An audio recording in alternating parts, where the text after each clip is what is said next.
Just wanted to log a couple of things that I forgot to put in the last video. There's a couple of things. One's baking my noodle. One was like a vision of seeing through the back end of a lockbox in a bank. Like you're looking through the back with the front door into the space open. So you're just looking through a rectangle. And in the middle of this rectangle appeared a floating bright silver credit card. It was just spinning in space. And then it turned into a butterfly and disappeared. And I have no friggin' idea what that's supposed to mean at all. Maybe that just all the money that I got from the house was loaned to me effectively by Mama Ayahuasca in the jungle. And that's where it's all going back to. Something like that. I have no fucking idea. And then the other powerful vision went back to my parents, which I thought was long dealt with. Even introducing a facsimile of my mother that I just knew was fake. It was like looking at a doll in a window. No, not animated at all. Along the lines of forgiveness, sort of asking, have you truly forgiven? I was like, yeah, I did that ages ago. Genuinely. In various visions 2 years ago. And so that subject was kind of dropped. But then it concentrated on my stepfather again, which I knew that he was damaged from his own father. And then Mama Ayahuasca actually showed me what was behind it all. And his mother was an old hag, thick as fuck Cornish, like old generation Cornish that lived in the backwoods of fucking nowhere. A place called Four Lanes where I grew up. She had a shitty little college. She was super tight from growing up. Used to have just like one nub of coal on the fire and that sort of thing. My mother always used to slag her off for being so tight. And her son, my stepfather, was always, my Barbie, in Cornish accent. It's like her sort of light of her life, but Mama Ayahuasca showed me almost like Stranger Things, the upside down, what was actually going on in the spiritual world in her shitty cottage. And there was a massive, malevolent spider demon in the loft. All spiders' webs everywhere. Like a big sort of spider out of Lord of the Rings kind of size living in the loft. And that was the source of all her sort of this woman's jealousy, negativity, small-mindedness, lack of education, everything. And of course this had pervaded the family into Bob as her son. Although, we knew that his father used to beat the shit out of him. And of course he took that out on us as a 5'4" bully. As kids who weren't his own. He didn't like me at all until I grew up. Only then he got respect for me. But it was interesting to see this kind of manifestation of this demonic spider that inhabited his mother's household. So that was quite vivid and strange and unexpected. I'll pause this and have a think of a couple of other things that I missed. Oh yeah, also got explained finally last week what Mama's been saying for the last couple of years. Again, the usual cryptic stuff when she wants to be. This blah blah blah might happen because of who you are, with no explanation of who you are or what that even means. Left guessing again. And finally, after 2 years, she showed me the same visions as I always get so often, of me wearing Knights Templar robes with the red cross and the sword. Oh, it's reminded me of another one actually, with the Templar business. That was weird. But anyway, this one, because of who you are, these things happen in your life because of who you are. And basically, I was shown all the good people who have come to ayahuasca, people like Gino and even my friend John, although he's never taken ayahuasca, he was still regarded as one of the good souls in the brethren and the sisterhood of the good spirits, standing on the ramparts that protect the palace of light of Mama Ayahuasca, or all of the higher good powers.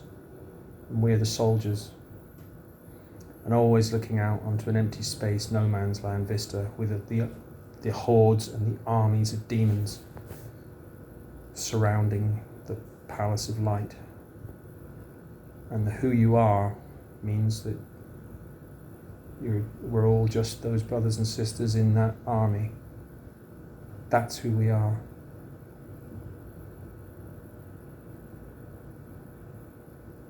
So that's what connects us all, and that's why we suffer. It's our job.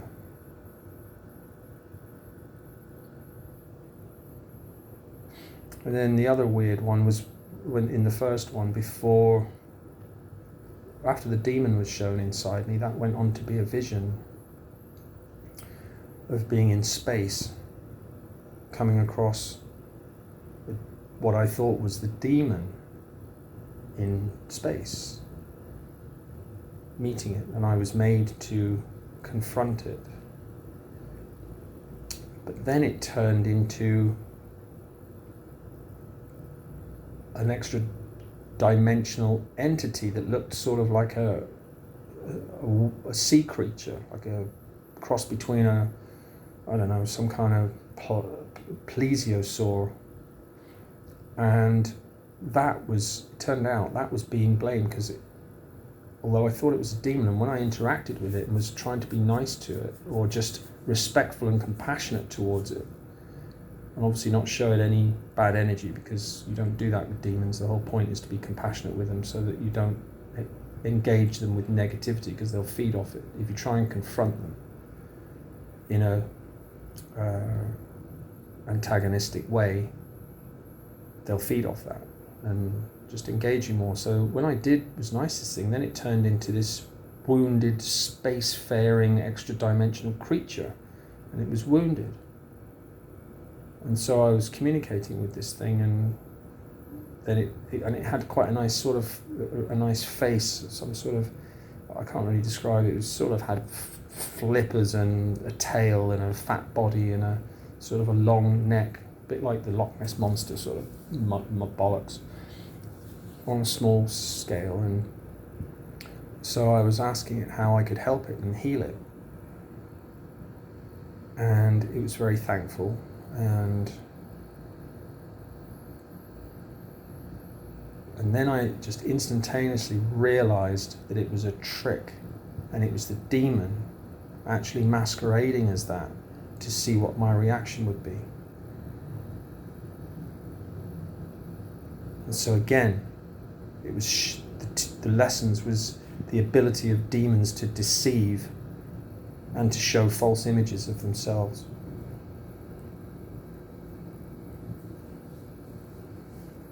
And that's when it became apparent that this was a seriously powerful demon that was infecting me. And so I was made, there was at one point, it was like a building. So Mama Ayahuasca was sat on the steps in her cartoon dragon kind of guise that she does sometimes. Friendly kind of small dragony face, dressed in sort of human clothes but with a dragon's, small cartoon dragon's head. And I had hold of this demon sort of by the throat. Mama said, because I didn't know what to do with it, and I didn't want to kill it because it was all about showing it compassion. And Mama was sat behind me, watching me, smoking a pipe or a cigarette or something. And she was effectively telling me, she said, all your lessons, when it comes to demons, you've been taught no mercy. They don't respond to kindness or love. It's a war. You need to kill it. And then the Templar sword appeared by me. And I really didn't want to, because I was emotionally involved after this sea creature or space creature thing. And she said, you know what you've got to do.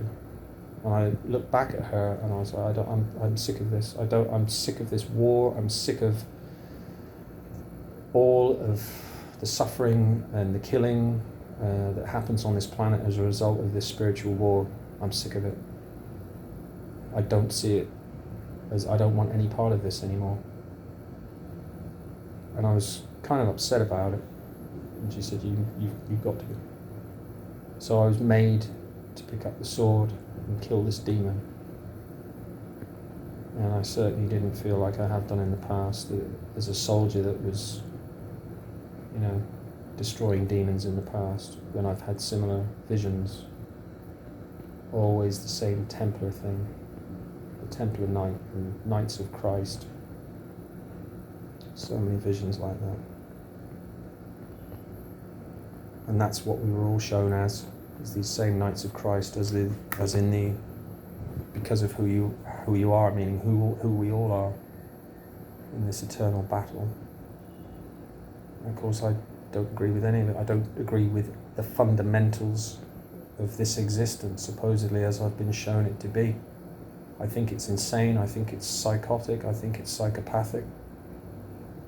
If this is the fabric of the universe, is yin and yang, and it was created in the mind of the great creator, as she's described it to me in the past, although she's also tried to trick me, just masquerade as God herself, as in spirit form, like again another fish type creature spiraling around in previous visions, full of love, showing us all when we die as a shoal of these beings, all mixing our energies in pure love. And when I've asked her about it, so you are God, and the concept of God, and she just said, what's the difference?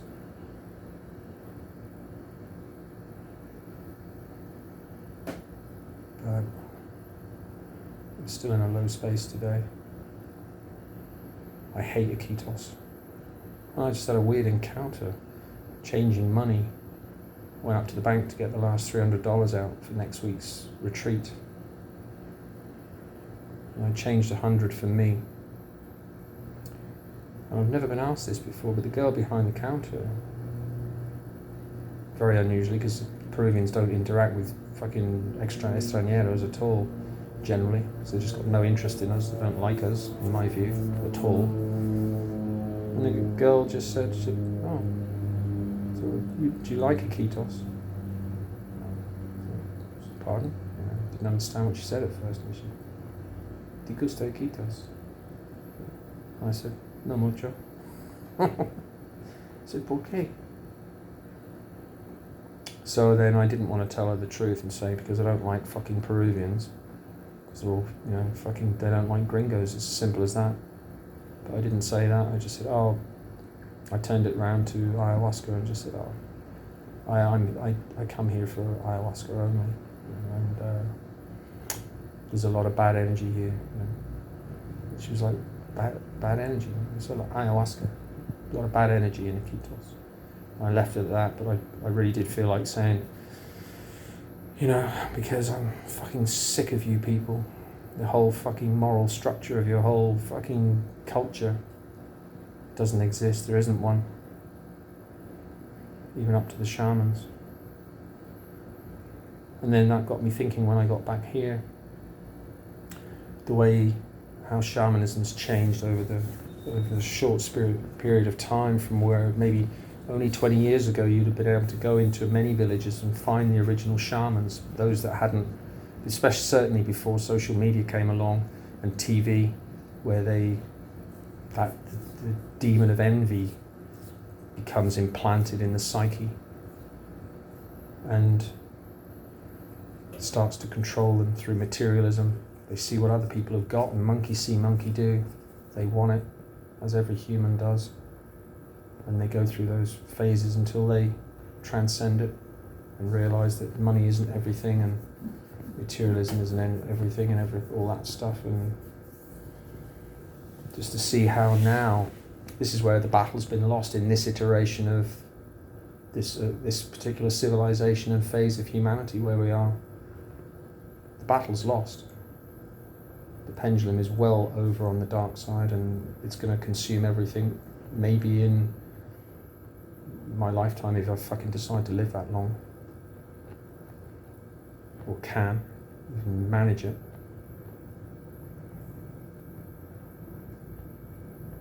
It just got me thinking that, you know, once the dark side has got enough power that they have taken over the shamans from what their original job and duty was to their local communities of keeping them healthy and safe.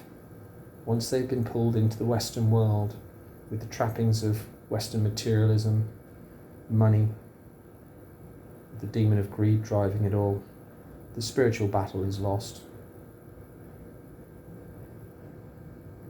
So that's, you know, just the way I feel about it right now. But so I'm not exactly in the best of spirits, that's for sure. How could I be in the best of spirits when the plants themselves have, you know, when you inadvertently disrespect them? I've got ultimate respect for all the plant spirits. They've healed me so much, and yet the dark side of them, and this is the hardcore boundary of yin and yang. They are one or the other. And I read a book on the Dieta with Maestro Jairo. Is again another one of those situations where I picked a book off the shelf and opened it to a particular page to find a particular relevant passage that explained the yin and yang aspect as pure love and malice. It's not hate. It's malice, because hate comes from malice. It's malice as the two halves of yin and yang, as love and malice. All the positive emotions come from love, the white emblem is half, and all the malicious stuff, which means hate, fear, anger, resentment, jealousy, all of the negative ones come from the dark side. It's that well defined. And, you know, that's how that idea is really stuck, and I've developed it in my mind. I even did it in a class in sociology or anthropology, can't remember, at the school, trying to get the kids to list all the things that it might represent, because they had no idea at first. They took their first guess at good and bad, because they were evangelical, most of the kids in the school. And it's only when I actually took it apart that I can't remember them all now, but we went through them all, and it was just, you know, it was me improvising in the class. We went through all the things that can mean from good, bad, dark, light, even digital, sort of ones and zeros, on and off, polar opposites basically. We went through them all, and then into the more philosophical aspects of it. I'm really good at that when I get in those classes. I don't know where it comes from, but anyway, it does. Can't even think of them now, but it was in the class. Sort of rattled off about 7 of them. Well, morality and immorality is a key one, of course. And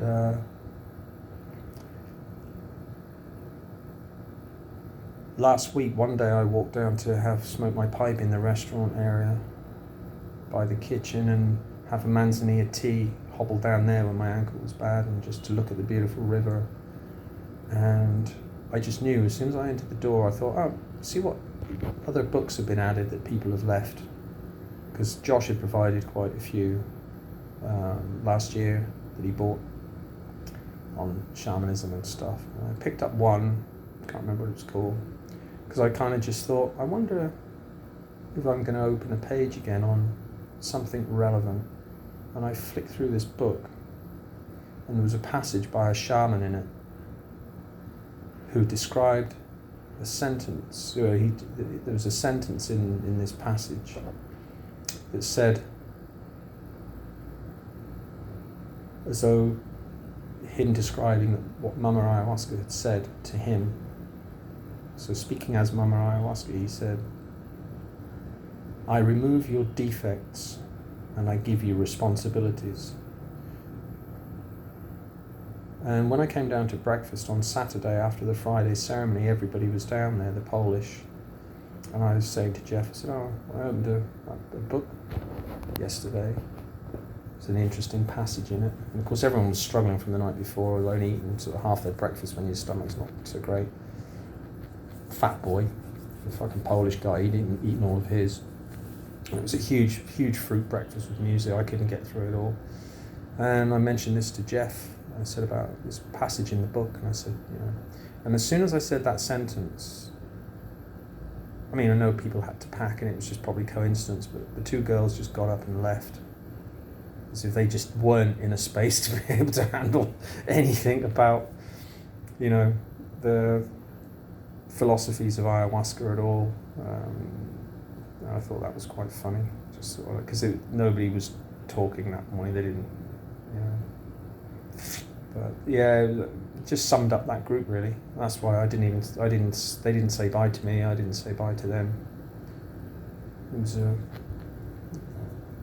shitty group.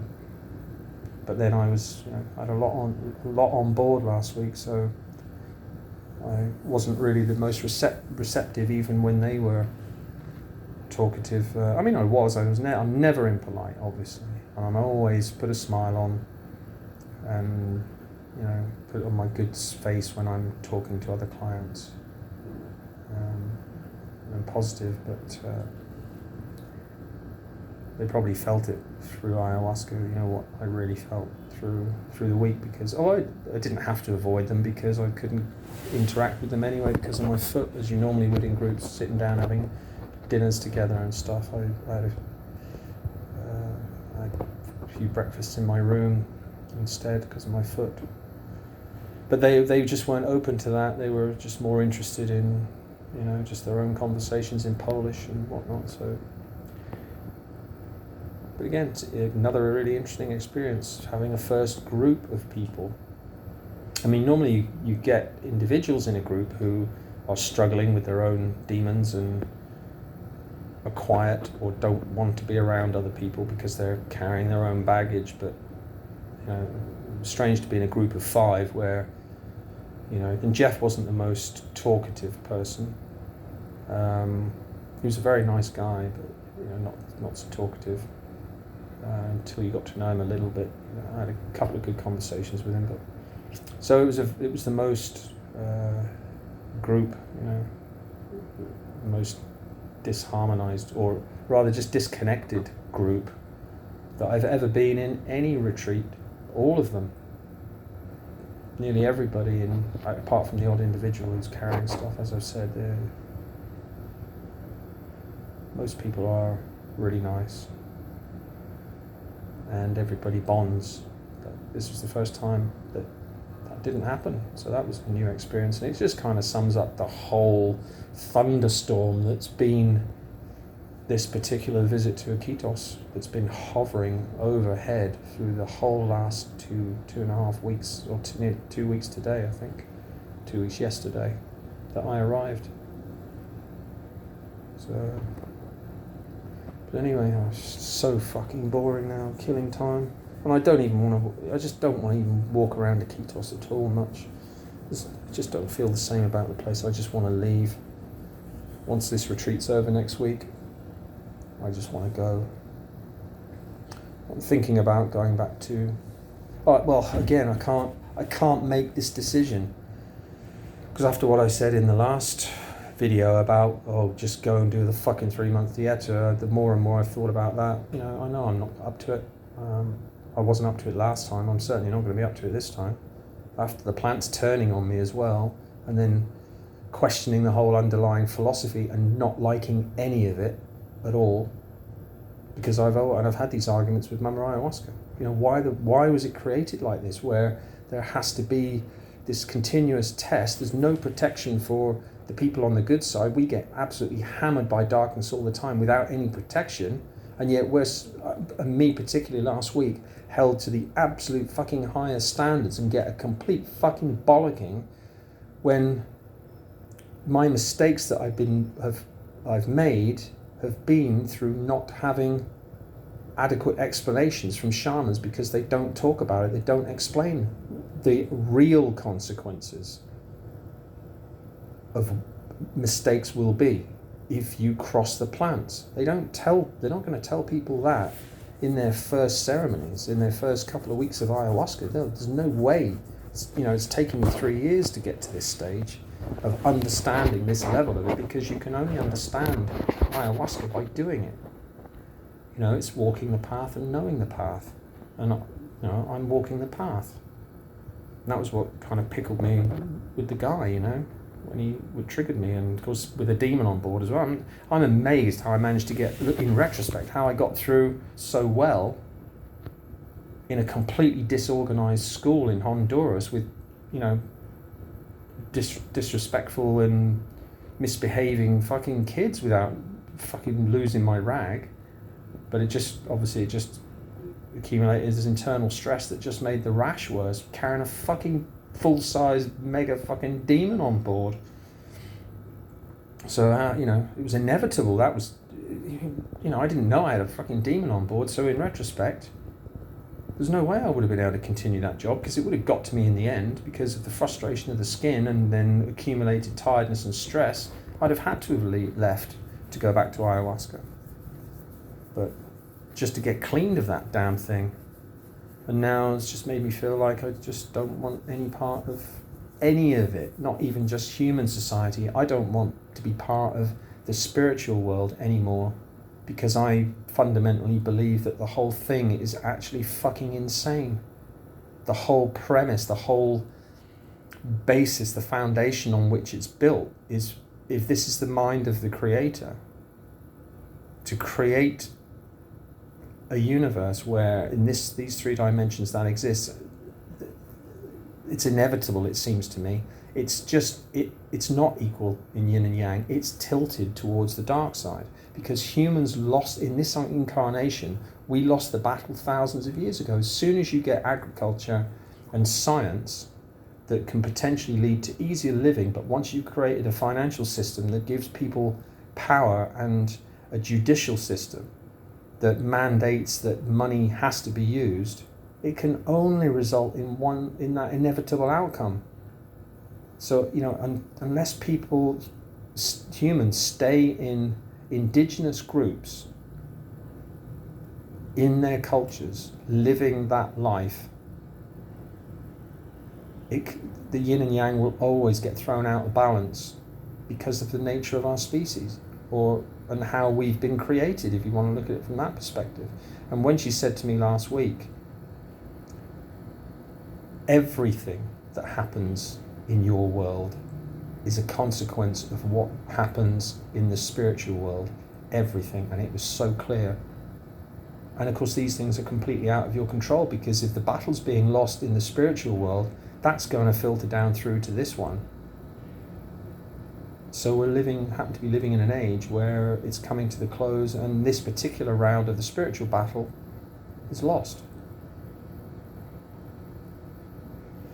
But anyway, as Robbo would say, what the fuck do I know?